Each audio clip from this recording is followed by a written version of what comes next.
ಶ್ರೀ ಗಣಪತಿ ಶಾರದಾ ಗುರುಭ್ಯೋ ನಮಃ. ಯತ್ರ ಯೋಗೇಶ್ವರ ಕೃಷ್ಣೋ ಯತ್ರ ಪಾರ್ಥೋ ಧನುರ್ಧರಃ ತತ್ರ ಶ್ರೀ ವಿಜಯ ಭೂತಿರ್ಧ್ರುವ ನೀತಿರ್ಮತಿರ್ಮಮ. ಶ್ರೋತೃಗಳಿಗೆ ಶ್ರೀ ಅಳಸಿಂಗರಾಚಾರ್ಯ ವಿರಚಿತ ಶ್ರೀ ವ್ಯಾಸ ಮಹರ್ಷಿ ಪ್ರಣೀತ ಶ್ರೀಮನ್ ಮಹಾಭಾರತದ ಉದ್ಯೋಗ ಪರ್ವದಲ್ಲಿ ವಿದುರನು ಅವರವರಿಗೆ ತಮ್ಮ ತಮ್ಮ ವರ್ಣ ಧರ್ಮಗಳು ಅವಶ್ಯಾನುಷ್ಠೇಯವೆಂದು ತಿಳಿಸಿ ಧರ್ಮರಾಜನಿಗೆ ರಾಜ್ಯವನ್ನು ಕೊಟ್ಟು ಅವನನ್ನು ಕ್ಷತ್ರಿಯ ಧರ್ಮದಲ್ಲಿ ಇರಿಸಬೇಕೆಂದು ಹೇಳಿದುದು ಎಂಬ 40ನೆಯ ಅಧ್ಯಾಯಕ್ಕೆ ಸ್ವಾಗತ. ವಿದುರನು ತಿರುಗಿ ಧೃತರಾಷ್ಟ್ರನನ್ನು ಕುರಿತು, ಅಣ್ಣ, ಸಜ್ಜನರು ಬಂದು ಕೇಳಿದಾಗ ಯಾವನು ಸ್ವಪ್ರಯೋಜನದಲ್ಲಿ ಆಶೆಯನ್ನು ಇಟ್ಟುಕೊಳ್ಳದೆ ತನ್ನ ಶಕ್ತಿಗೆ ಮೀರದಂತೆ ಅವರ ಕಾರ್ಯವನ್ನು ನಡೆಸಿಕೊಡುವನು, ಅವನು ಶೀಘ್ರದಲ್ಲಿಯೇ ಮಹತ್ತಾದ ಯಶಸ್ಸಿಗೂ ನಲ್ಮೆಗೂ ಪಾತ್ರನಾಗುವನು. ಸಾಧುಗಳು ಪ್ರಸನ್ನರಾದರೆ ಸುಖವನ್ನು ಉಂಟು ಮಾಡಲು ಸಮರ್ಥರು. ಮತ್ತೊಬ್ಬರು ಬಂದು ಬಲಾತ್ಕಾರವಾಗಿ ಕಿತ್ತುಕೊಳ್ಳದಿದ್ದರು ಅಧರ್ಮ ಪ್ರಾಪ್ತವಾದ ತನ್ನ ಹಣವು ಎಷ್ಟೇ ಮಹತ್ತಾಗಿದ್ದರೂ ಅದನ್ನು ಯಾವನು ತೊರೆದು ಬಿಡುವನು? ಅಂಥವನು ಜೀರ್ಣವಾದ ಚರ್ಮವನ್ನು ಕಳೆದು ಹಾಕಿದ ಸರ್ಪದಂತೆ ದುಃಖಗಳನ್ನೆಲ್ಲ ಬಿಟ್ಟು ಸುಖದಿಂದ ಮಲಗುವನು. ಸುಳ್ಳಾಡಿ ಸಂಪಾದಿಸಿದ ಮೇಲ್ಮೆಯು, ರಾಜನಲ್ಲಿ ಚಾಡಿಯು, ಗುರುವಿನಲ್ಲಿ ವಂಚನೆಯು ಬ್ರಹ್ಮ ಹತ್ಯೆಗೆ ಸಮಾನಗಳು. ಅಸೂಯೆ ಎಂಬುದು ಸರ್ವ ವಿಧದಿಂದಲೂ ಮೃತ್ಯುವೆ. ಬಹಳವಾಗಿ ಹರಟುವುದು ಸಂಪತ್ತಿಗೆ ಕೊಲೆ ಎನಿಸುವುದು. ಗುರು ಉಪಾಸನೆ ಇಲ್ಲದಿರುವುದೊಂದು, ಆತುರವೊಂದು, ಇತರರು ಮಾಡುವ ಮುಖಸ್ತುತಿಯೊಂದು, ಇವು ಮೂರು ವಿದ್ಯಾರ್ಜನೆಗೆ ಶತ್ರುಗಳು. ಸೋಮಾರಿತನ, ಮದ, ಮೋಹ, ಚಪಲತೆ, ವ್ಯರ್ಥ ಕಾಲಹರಣಕ್ಕಾಗಿ ಕೂಡಾಡುವುದು, ಗರ್ವ, ಒರಟುತನ, ಲೋಭಿತ್ವ, ಇವು 7 ವಿದ್ಯಾರ್ಥಿಗಳನ್ನು ಕೆಡಿಸತಕ್ಕ ದೋಷಗಳು. ಸುಖವನ್ನು ಕೋರತಕ್ಕವನಿಗೆ ವಿದ್ಯೆ ಇಲ್ಲ, ವಿದ್ಯೆಯನ್ನು ಕೋರತಕ್ಕವನಿಗೆ ಸುಖವಿಲ್ಲ. ಆದುದರಿಂದ ಸುಖವನ್ನು ಬಯಸುವವನು ವಿದ್ಯೆಯನ್ನು ಬಿಡಬೇಕು, ವಿದ್ಯೆಯನ್ನು ಬಯಸುವವನು ಸುಖವನ್ನು ಬಿಡಬೇಕು. ಅಗ್ನಿಗೆ ಕಟ್ಟಿಗೆಗಳಿಂದ ತೃಪ್ತಿಯಿಲ್ಲ, ಸಮುದ್ರಕ್ಕೆ ನದಿಗಳಿಂದ ತೃಪ್ತಿಯಿಲ್ಲ. ಆಶೆಯು ಧೈರ್ಯವನ್ನು ಕೆಡಿಸುವುದು, ಯಮನು ಬಂಧು ಬಳಗದ ಸಮೃದ್ಧಿಯನ್ನು ಕೆಡಿಸುವನು. ಹಾಗೆಯೇ ರೋಗವು ಐಶ್ವರ್ಯವನ್ನು, ಕೃಪಣತ್ವವು ಕೀರ್ತಿಯನ್ನು, ಅನಾದರಣೆಯು ಪಶುಗಳನ್ನು ಕೆಡಿಸುವುದು. ಕೋಪಗೊಂಡ ಬ್ರಾಹ್ಮಣನು ರಾಷ್ಟ್ರವನ್ನೇ ಕೆಡಿಸಬಲ್ಲನು. ಓ ಮಹಾರಾಜ, ಆಡುಗಳು, ಕಂಚು, ಬೆಳ್ಳಿ, ಜೇನು, ಆಹಾರದಲ್ಲಿ ವಿಷವನ್ನು ಎಳೆಯತಕ್ಕ ಚಕೋರ ಪಕ್ಷಿ, ಶ್ರೋತ್ರಿಯನಾದ ಬ್ರಾಹ್ಮಣನು, ವೃದ್ಧನಾದ ಬಂಧು, ಕಷ್ಟಕ್ಕೆ ಸಿಕ್ಕಿ ಬಂದ ಕುಲೀನನು, ಇವಿಷ್ಟು ನಿನ್ನ ಮನೆಯಲ್ಲಿ ಯಾವಾಗಲೂ ಇರುತ್ತಿರಲಿ. ಆಡು, ಎತ್ತು, ಚಂದನ, ವೀಣೆ, ಕನ್ನಡಿ, ಜೇನುತುಪ್ಪ, ವಿಷ ಎಂದರೆ ಹಾಗೂ ತಾಮ್ರಪಾತ್ರ, ಶಂಖ, ಸಾಲಿಗ್ರಾಮ, ಗೋರೋಚನ, ಇವಿಷ್ಟನ್ನು ಮನೆಯಲ್ಲಿ ಇಟ್ಟಿರಬೇಕು. ಇವೆಲ್ಲ ಮಂಗಳಕರಗಳೆಂದು ಮನುವು ಹೇಳಿರುವನು.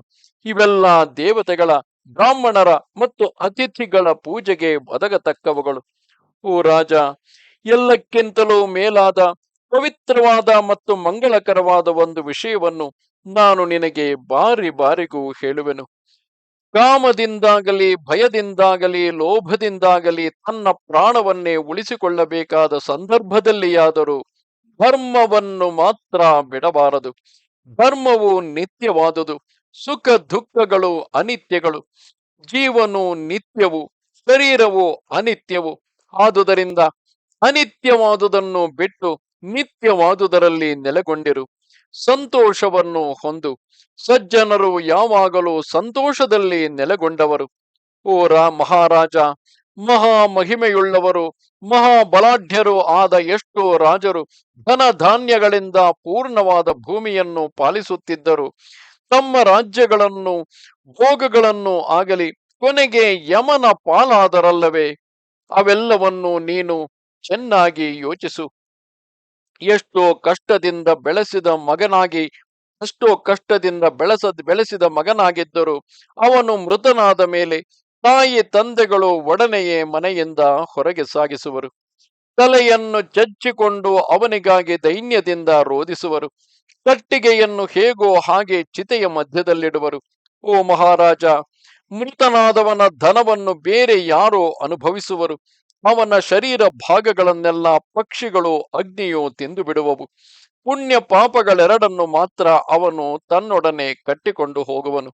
ಮನುಷ್ಯನು ಮೃತನಾದ ಮೇಲೆ ಫಲಪುಷ್ಪಗಳೊಂದು ಇಲ್ಲದ ಮರವನ್ನು ಪಕ್ಷಿಗಳು ಹೇಗೋ ಹಾಗೆ ಅವನನ್ನು ಜ್ಞಾತಿಗಳು, ಮಕ್ಕಳು, ಮಿತ್ರರು ತೊರೆದು ಬಿಡುವರು.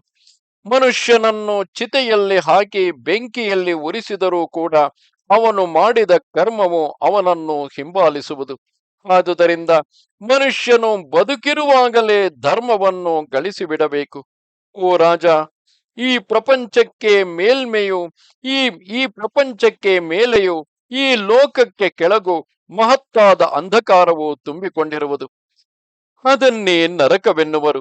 ಅದು ಇಂದ್ರಿಯಗಳನ್ನು ಮಾಯಕಗೊಳಿಸುವುದು. ಆ ಅಂಧಕಾರದಲ್ಲಿ ನೀನು ಬುದ್ಧಿಪೂರ್ವಕವಾಗಿ ಹೋಗಿ ಬೀಳಬೇಡ. ಇದೊಂದು ಮಾತನ್ನು ನಾನು ಹೇಳುವೆನು, ಇದನ್ನು ಕೇಳಿ ನೀನು ಯಥಾವತ್ತಾಗಿ ಅದನ್ನು ನಡೆಸಿದರೆ ನಿನಗೆ ಈ ಲೋಕದಲ್ಲಿ ಒಳ್ಳೆಯ ಯಶಸ್ಸುಂಟು. ಆಗ ನಿನಗೆ ಪರಗಳೆರಡರಲ್ಲಿಯೂ ಯಾವ ಭಯವೂ ಇರುವುದಿಲ್ಲ.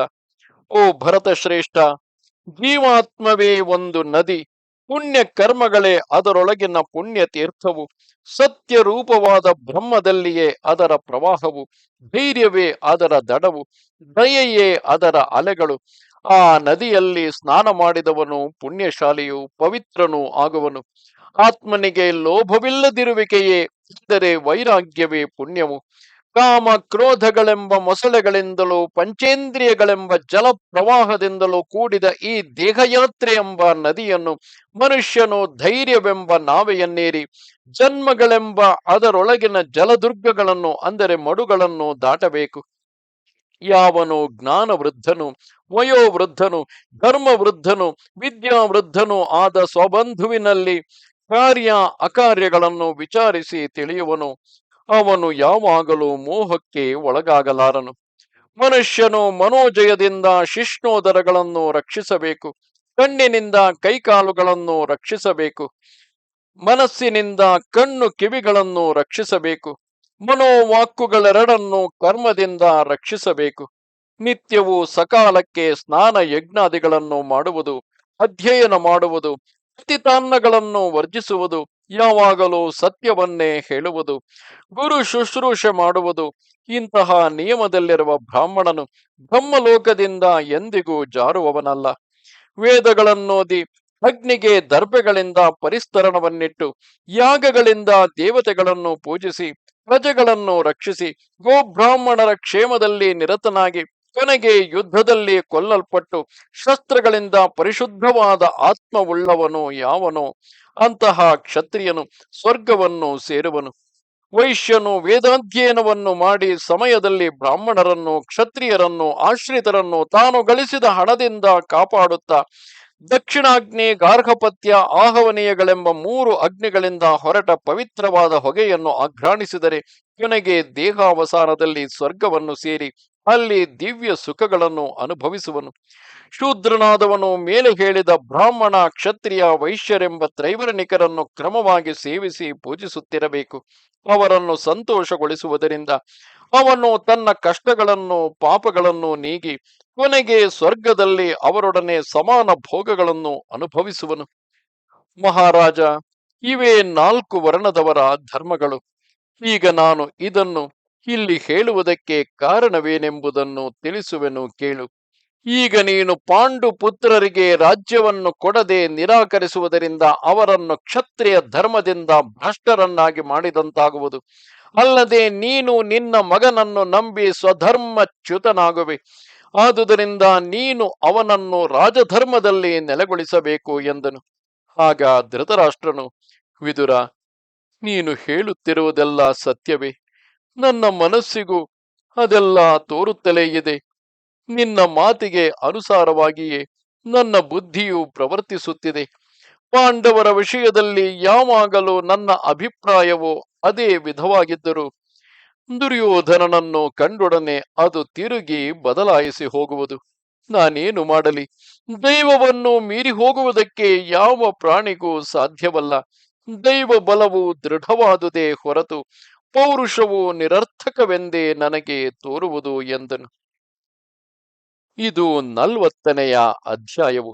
ಇಲ್ಲಿಗೆ ಉದ್ಯೋಗ ಪರ್ವದ ಉಪಪರ್ವವಾದ ಅಜಾಗರ ಪರ್ವವು ಎಂದರೆ ಯಾವುದೋ ಕಾರಣದಿಂದ ಧೃತರಾಷ್ಟ್ರನಿಗೆ ನಿದ್ರೆ ಬಾರದಿರುವುದು ಆ ಸಮಯದಲ್ಲಿ ವಿದುರನು ನೀತಿಯನ್ನು ಹೇಳಿದಂತಹ ಅಜಾಗರ ಪರ್ವವು ಇಲ್ಲಿಗೆ ಮುಗಿದುದು.